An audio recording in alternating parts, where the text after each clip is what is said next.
So, mga idol, kung dili inyo, ayaw nyo hilabti.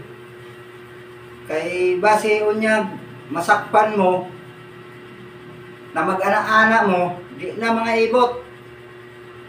Kaya, kanang dili inyo, ayaw niyo pasipadig ko, hilabot. Kay base masakpan, inig ana-ana ninyo, di na mga ibot na. Mura na mo mga bao. Dikit, sugat dito ba?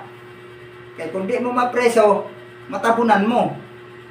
Kung di mo matabunan, kaulaw.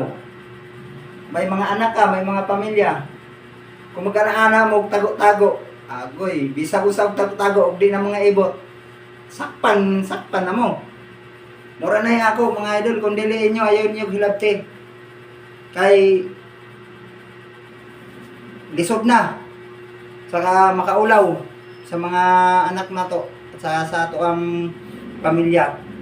Kaya amo mga lalaki o mga babae, iwasan ninyo kung diliin nyo, ayaw ko mo pamuwag. Tisa na lang, magpanaana na lang mo sa iyong asawa, kay bisag di mga ibot, di mo maulaw, kay asawa man mo. Pero kung lain tao imong pananaon, niya di maibot, o makaulaw, masakpan. O, tapos inig masakpan, pahilak-hilak, mangingin ng suri. O, di ba? Kay dili gituyo. Pero nganong diwala man niya tuyo ah? Makaingon nga magbuhat niyo tuyo ah. Kaya nang huwag mo. Sige mag-ana-ana mo.